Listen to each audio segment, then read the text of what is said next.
All right, I think it's time to start. So my name is Michael Safir. I am a reconstructive urologist. I am with Align, and I work with 5 other great surgeons. I wanted to talk a little bit today about metoidioplasty. It's really one of my favorite operations, I tell everyone. I like it because there's a lot of creativity. There are some nuances to the operation that can make things function well, look well. I want to thank you for showing up.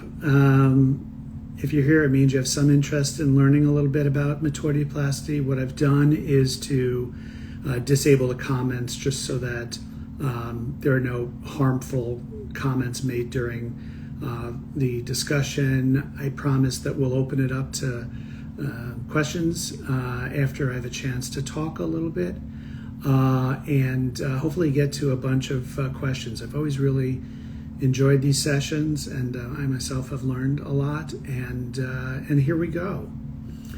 So what is a metoidioplasty? Well, a metoidioplasty is an operation to create a smaller phallus, a smaller penis.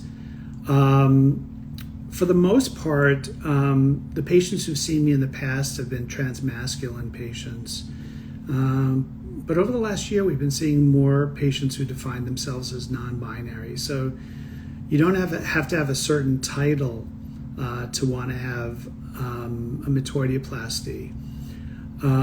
What our patients typically want is they want to have a penis. They want to have a definable organ that they can move in all directions. They want to maximize the length of the phallus. Most patients want to pee standing up, although many don't. And they really want to have their old genital anatomy usually closed down, although again, that's something that is optional as well. So most of the patients that I've seen are patients who have been thinking perhaps about phalloplasty, have been thinking about metoidioplasty. And once they've decided really that penetrative intercourse is not so important, a lot of patients begin to gravitate towards metoidioplasty because metoidioplasty uses your body's own tissue, and we just rearrange things. You know, when you're developing as a fetus, starting at about 9 weeks, things begin to differentiate in one direction or another, and that'll define the anatomy that you're born with. And what we try to do is to take what you have and sort of reverse those embryologic changes to provide you with anatomy that makes sense for you. The difference is that phalloplasty, at some point we can put in penile implants that are able to result in erection. Phalloplasty, you can have a phallus that's perhaps 6 inches with phalloplasty. With metoidioplasty, it's smaller. Some of the patients who've wanted metoidioplasty in the past have asked me about preparation for surgery, like how do I maximize the size of the phallus? And the short answer is it's tough. Most patients experience growth when they're on testosterone replacement. People have asked about DHT, or dihydrotestosterone cream. It's not really available in the US. It has no FDA indication. It's available sporadically in Europe. It's not clear that it makes a big difference, but I know some patients have used that. Also, preoperative pumping. We could talk a little bit about that if you have questions at the end, but pumping the phallus, creating a vacuum around the phallus, preoperatively and postoperatively can help to maximize the size of the phallus. So who's a good candidate? Well, patients with gender dysphoria who are looking for more masculine looking anatomy, that's a good starting point.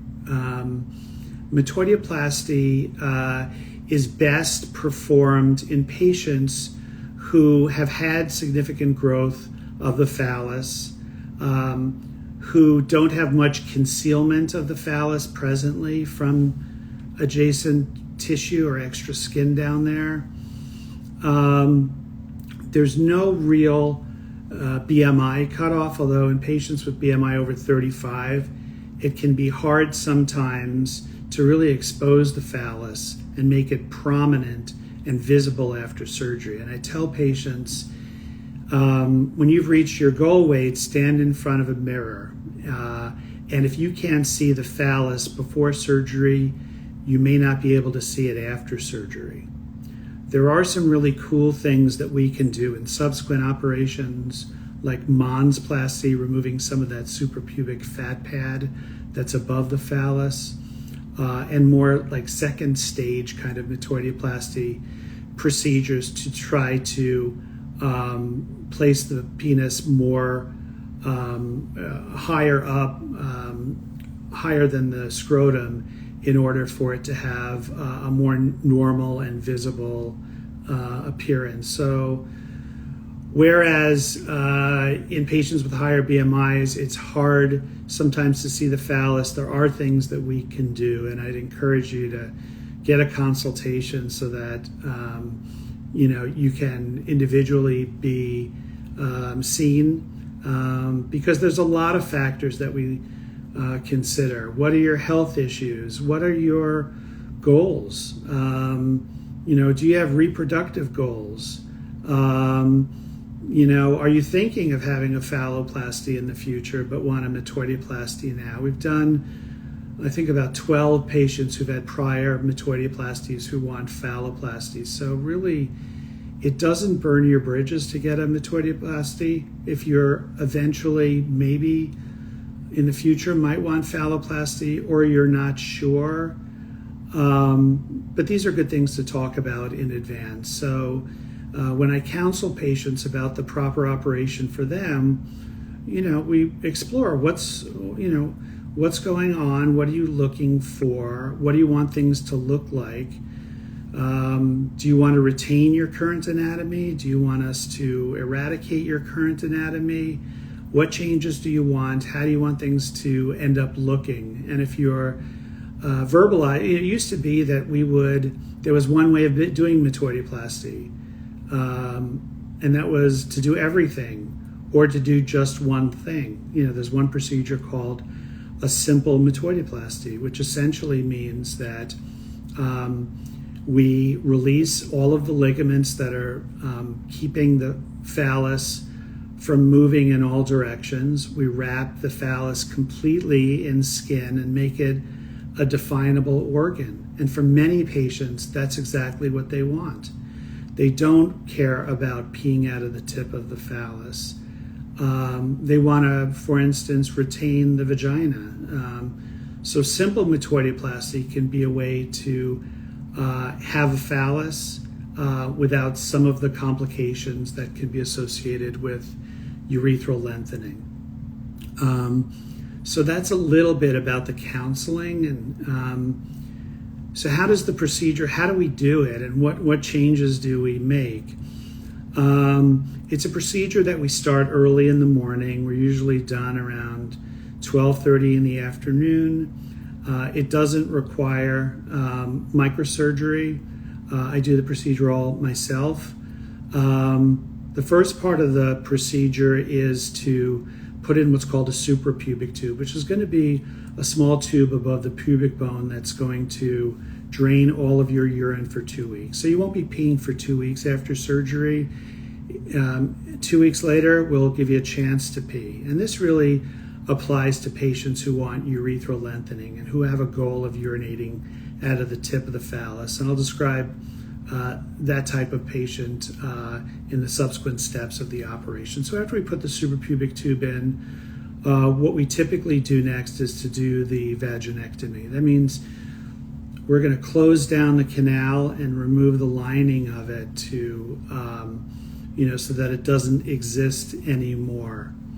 The next step is to lengthen the urethra, to take the urethra from its current position and bring it all the way to the tip of the phallus. And at the same time, while we're doing that, we're releasing all of the ligaments that are supporting the phallus in position and restricting its motion in various directions. And we intraoperatively will test that to make sure that we're really trying to achieve what your surgical goals are. After that, we use the majora tissue to create a scrotum underneath the penis. You'll have the skin, the fat in the scrotum. It'll be a definable pouch, but it won't have the testis implants in yet. When we do testis implants, that's usually around 6 to 9 months after surgery. We have to let healing occur. We have to let the space in the scrotum develop itself. We have to let the tissues soften and make them suitable for implant surgery. And that's something we can assess post-operatively once you've had a few months to recover from the surgery. So at this point, we've closed down the canal. We've closed the perineum, that area between the back of the scrotum and the anus. We built that scrotum. We've lengthened the urethra if that's what you want us to do. We have released the ligaments to the phallus. We have ensheathed it in skin, and the suprapubic tube is in place. And so those are the steps that we go through in order to do the surgery. After surgery, we usually watch you in the hospital for at least a night. A lot of questions say, it's hard for me to get my hysterectomy done. Why do I have to have a hysterectomy done before surgery? The reason is if we're closing down the vaginal canal, then all of the cells and the fluid that are produced by the cervix and the uterus have nowhere to go. So if you want to have the vagina closed down, then we have to do hysterectomy. We've developed a procedure to allow hysterectomy to be done at the same time as metoidioplasty. Some patients that don't have the opportunity to or access to gynecologists who do the surgery in the trans community, we'll have them come out. We'll do the hysterectomy and the metoidioplasty at the same time. Alternatively, patients can elect to have their hysterectomy done near their home, allow usually a few months to heal, and then we do the metoidioplasty. So what are the common variations? Well, like I said, it used to be that we either did that simple metoidioplasty or we did a full metoidioplasty. But now patients are beginning to understand that there are other procedures that may more directly and completely address their individual form of gender dysphoria. And the three items that usually they have want to say yes or no to: scrotoplasty, building the scrotum; urethral lengthening, bringing the urethra to the tip of the phallus, or leaving it where it is now so that you sit to pee, and vaginectomy, closing down the vagina. And we've done the procedure in all of those combinations and permutations of the surgery. Once you discover or come to us with an idea of what you're looking for, we can make sure it's something that's doable for your body's anatomy and alert you to some combinations of the surgery that may be associated with more risk with regard to urination. So function and sensitivity, really good questions. It's really rare to lose any sensation in the phallus after metoidioplasty. We know where the nerves are. We know how to stay away from the nerves. The nerves run on top of the phallus in an area that we intentionally don't operate on. So it's really unusual for patients to lose sensation. It's really unusual for them to lose any erotic sensation, and most of our patients are able to orgasm after surgery. So when we talk about sensation, we're talking about both sensitivity to fine touch, meaning if you're touching it or it's rubbing up against the underwear, you'll feel it, but also erotic or erogenous sensation. And so long-term, our patients have not had difficulty with impaired sensation. We do list it as a possible surgical risk. We haven't encountered it. I like to imagine it's due to our care in preserving those nerves. But thankfully it's something that hasn't been an issue for our patients.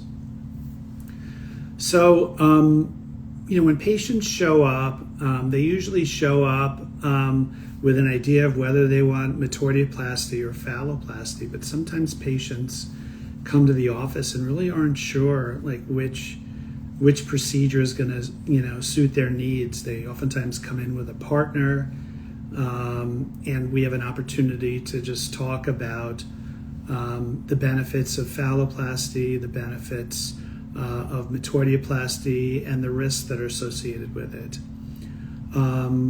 A lot of patients choose metoidioplasty because they're concerned about phalloplasty, which involves bringing skin and fat from some other area of the body and creating a phallus, and in many cases hooking it up to a new blood supply, which is generally a really safe procedure, but does add some risk to the operation.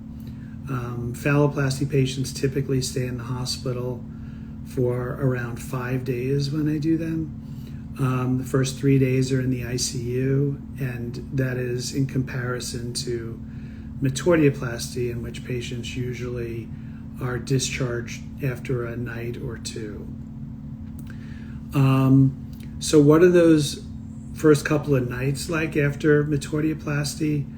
Well, if we're watching you in the hospital or overnight at the facility, you'll have as much pain medication as you need to keep you comfortable. We use a lot of long-acting local anesthesia during the procedure, so there isn't a terrible amount of discomfort after surgery. But one of the reasons that we watch you is just to make sure that we arrive at the perfect combination of pain medication that's going to help you and not sedate you too much. We look for things such as bleeding. We assure that the suprapubic tube continues to drain without difficulty. And we watch out for other complications. And being in the hospital for a night or two, or in the facility where we do the procedure, it really gives us the opportunity to teach you about your new anatomy, to teach you about how to manage the suprapubic tube for 2 weeks until we get you urinating on your own, to perform other teaching with regard to dressing changes, and to go over the schedule of medications you're going to use after surgery. I should say, and it's important to say, that if you elect to have the surgery done without urethral lengthening, you do avoid a lot of the complications that can be associated with surgery. Urethral complications are not terribly common. They occur in about 17% of patients. And when it is a complication, usually it's the form of fistula, where urine is able to drain from some other area other than the tip of the phallus. If you make a decision that standing to pee isn't that important, you really bring surgical complications related to the urethra almost to 0%. You also negate the need for having a suprapubic tube in place, and so typically patients will be urinating on their own between 5 and 7 days after surgery without the need for any catheters. So there are some advantages to not doing urethral lengthening, but in patients whose dysphoria drives them to the need to have to stand to pee, we build a urethra for you. And like I said, about 83% of patients are able to void without fistula afterwards. And we think those numbers are pretty good. We're looking forward to improving those numbers in the future. In terms of what's on the horizon, there's some exciting things that we're going to start to do just to decrease the injury to adjacent tissue during the procedure, to minimize scarring resultant from the surgery, to make really precision incisions without any char effect or any of the edges of the incision, that they're have as good blood supply as possible after surgery. So there are some really neat things on the horizon for surgery. I would encourage you to visit our website, alignsurgical.com. My Instagram is msafirmd, at msafirmd, msafirmd. And so consultations take longer than 30 minutes, and I'm sure that you have a lot of questions. Visit our gallery. There are a lot of really good pictures of metoidioplasty on there that can show you some examples. I'm going to open things up to some questions. I see we have a bunch of questions.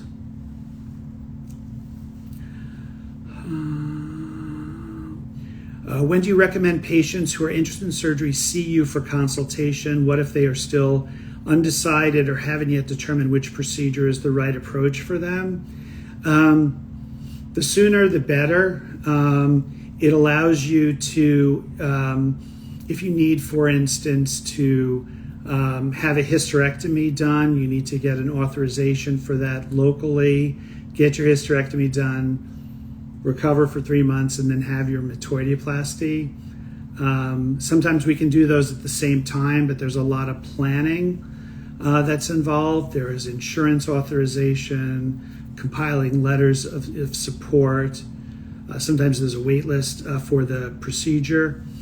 And I encourage patients, that's a really good time to come in when you're undecided, because sometimes things can really tip the balance, either medical issues or anatomical differences or things that are uncovered during the consultation. So the sooner you come in, the sooner we can determine what the ideal procedure is for you. And that's a great question, really great.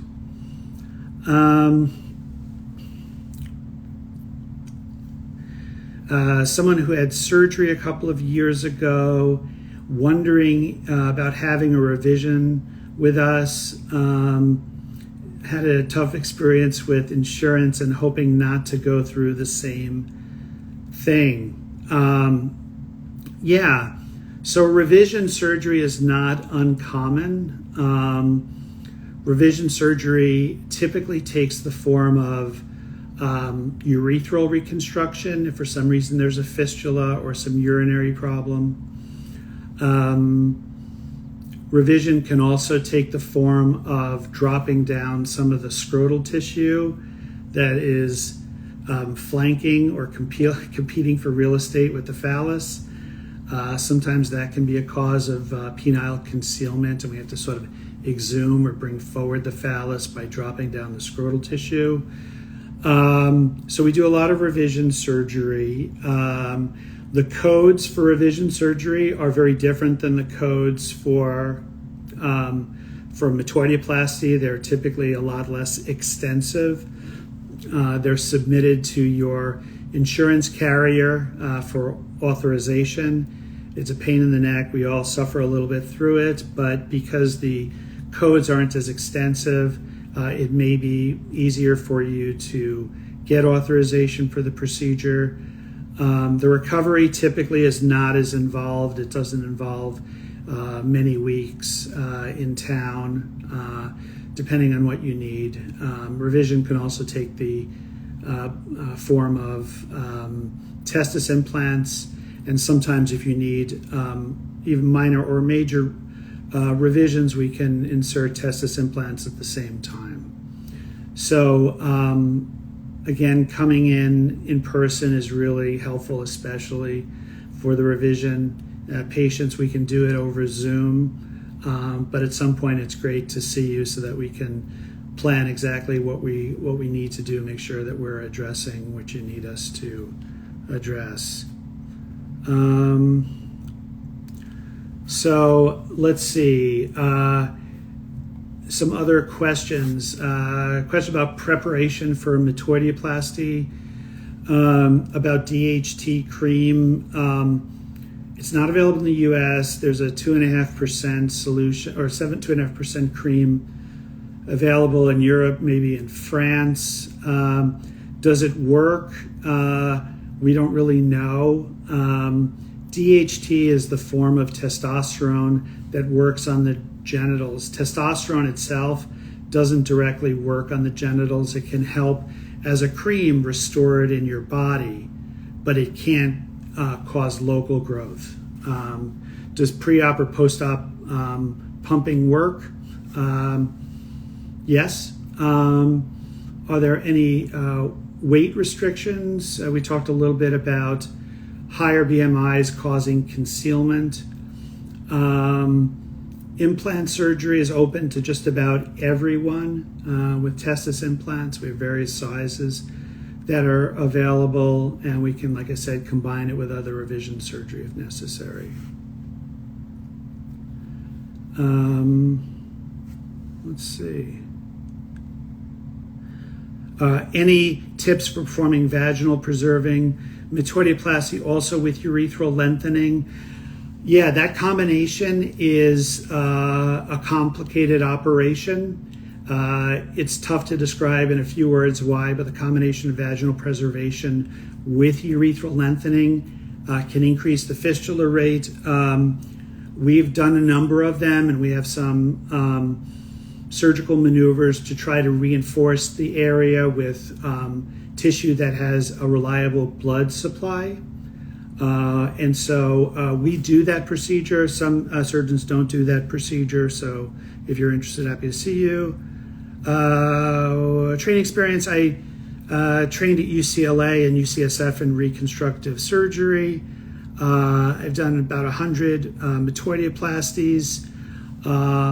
Align is a great place to come for all of your surgery. We meet as a group to discuss how to make these procedures better and better. We have a number of physicians in our practice who are doing them. That gives us a lot of opportunity to cross-fertilize with ideas, particularly for complicated revision cases or tailored procedures that patients sometimes challenge us with. What do we hope patients take away from this conversation?